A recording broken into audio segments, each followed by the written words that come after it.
Big TV భక్తి సమాచారం WhatsApp ఛానల్లో జాయిన్ అవ్వండి. అన్ని విశేషాలు ఎప్పటికప్పుడు తెలుసుకోండి.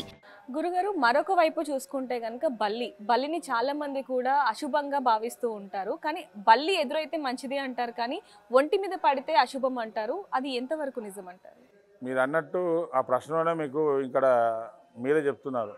బల్లి ఎదురైతే మంచిది లేదా మీద పడితే మంచిది కాదు. మీద పడితే మంచిది కాదు అనేది కాదు, మీద పడితే అన్ని భాగాలు మంచి కాదని చెప్పలేదు అక్కడ మన పంచాంగంలో. ప్రతి ఒక్క భాగానికి ఒక అర్థాన్ని చెప్పుకుంటూ వచ్చారు. అంటే బల్లి ఏ స్థానంలో పడుతుంది, ఏ వైపున పడుతుంది, ఎక్కడ పడింది అనే దాన్ని బట్టి వారికి వచ్చేటువంటి ఫలితాలు ఉంటాయి.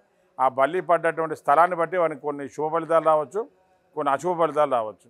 వారికి అశుభ ఫలితాలు వచ్చే సందర్భంలో వారు తలస్నానం చేసుకొని వారికి ఇష్టదేవుణ్ణి నమస్కారం చేసుకొని దీపారాధన చేసి ఇంట్లో పెద్దలు ఎవరైనా కంచికి వేయించిన వాళ్ళు కానీ, బంగారు బల్లిని తాకొచ్చిన వాళ్ళు కానీ, లేదా దేవాలయంలో ఉన్నటువంటి గురువుగారు కానీ అక్కడ పోయించిన వాళ్ళు ఉంటారు. కాబట్టి వారిని వెళ్ళి వాళ్ళ పాదాలు నమస్కరించినా కూడా ఆ దోషం దొరుకుతున్నది మన శాస్త్రం. గురుగారు, బల్లి నెత్తి మీద పడితే గనక మరణం సంభవిస్తుంది అంటూ ఉంటారు. అది అంటే బల్లి నెత్తిన పడితే మరణం అని చెప్పలేం, కానీ కలహం అని చెప్పవచ్చు. అది మరణం అని చెప్పడానికి లేదు, శిరస్సు కలహం అనేది ఉంటుంది ఖచ్చితంగా. కాబట్టి కొన్ని ఇవన్నీ ఖచ్చితంగా మనము శిరస్సు అనేది బల్లి ఎప్పుడు కూడా నడినెత్తిలో పడితే మాత్రం ఖచ్చితంగా కొంచెం దోషం అనేది చెప్తారు. కాబట్టి దానికి తగ్గ ఇంతకుముందు చెప్పినట్టుగా పరిహారం చేసుకుంటే ఆ దోష పరిహారం అనేది ఖచ్చితంగా ఉంటుంది. గురుగారు, ఇంకోటి ముఖ్యంగా చూసుకుంటే బలిని కొంతమంది పొరపాటున తొక్కడం కానీ, చంపేయడం కానీ, లేకపోతే తోక విరిగిపోవడం ఇలాంటివి జరుగుతూ ఉంటే దాని ద్వారా ఏమైనా నష్టాలు కానీ లేకపోతే పాపం చుట్టుకునే ఇది ఉంటుందంటారా? ఖచ్చితంగా ఇక్కడ జీవహింస అనేది మన హిందూ ధర్మంలో ఏ జీవహింస అయినా పాపమే. ఇక్కడ బల్లి, మేక, పిల్లి అని కాదు, మనం చెప్పుకుంటూ పోతే హిందూ ధర్మంలో ఏ యొక్క జంతువును మనం హింసించినా కూడా అది పాపమే అని చెప్తాం. కాబట్టి ఇక్కడ కొన్ని జంతువుల విషయంలో మాత్రం దాన్ని ప్రత్యేకంగా చెప్పుకుంటుంటాం.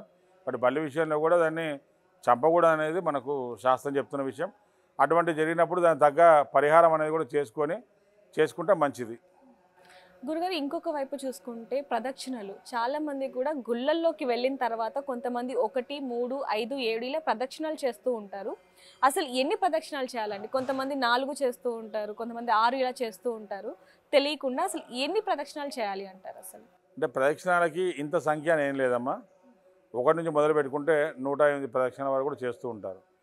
ఈ ప్రతి ఒక్క ప్రదక్షిణ అంటే వారి దేవాలయాల్లో ఉన్నటువంటి విగ్రహాలను బట్టి, అమ్మవారి విగ్రహాలకైతే ఒక తీరుగా, స్వామివారి విగ్రహాలైతే ఒక తీరుగా, శివాలయంలో అయితే ఒక తీరుగా, గణపతికి అయితే ఒక తీరుగా, నవగ్రహాలకైతే నవగ్రహాల యొక్క సంఖ్యను బట్టి ఒక తీరుగా, ఈ విధంగా ప్రదక్షిణాలకి 1, 3, 5, 9 అనేది మనము బేస్ సంఖ్యగా చూస్తాము. ఆ సంఖ్యలు అనేవి మనం ఎక్కువ వాడుతూ ఉంటాం. కాబట్టి 1, 3, 5, 9 అనేటువంటి తొందరగా మనం చెప్పుకుంటూ పోతుంటాం. కానీ ప్రదక్షిణాలకి ఎప్పుడు కూడా మరి వెంకటేశ్వర స్వామి దేవాలయం తీసుకుంటే 4 ప్రదక్షిణాలు చేస్తాం, 4 చేస్తాం. శివాలయంలో అయితే కనుక మొత్తం ప్రదక్షిణ చేయడం లేదు, సగమే చేస్తాం. ఇలా సగం చేసి మళ్ళీ తిరిగి వచ్చి మళ్ళీ అలా సగం చేయాలి. ఆ విధంగా అంటే కొన్ని దేవాలయాన్ని బట్టి, ఆ దేవతా మూర్తులను బట్టి వారికి చేసిన ప్రదక్షిణ కార్యక్రమాలు ఉంటాయి. కాబట్టి దాంట్లో ఈ 1, 3, 5, 9 అనేది ప్రత్యేకమే. మీరు అడిగిన ప్రశ్న ఈ ఖచ్చితంగా అన్ని దేవతామూర్తులు తెలియని వాళ్ళందరూ కూడా ఈ రకంగా చేసుకోవడం మంచిదే. కానీ ఆ దేవాలయంలో ఎన్ని ప్రదక్షిణాలు చేస్తే మంచిది అనేది అక్కడ ఉన్నటువంటి గురువుగారిని అడిగి చేయడం వల్ల మీకు విశేష పుణ్యఫలం ఉంటుంది. గురుగారు, ఎన్నో విషయాలకి చాలా చక్కగా వివరించారు. ధన్యవాదాలు. For more videos like this, subscribe Big TV channel.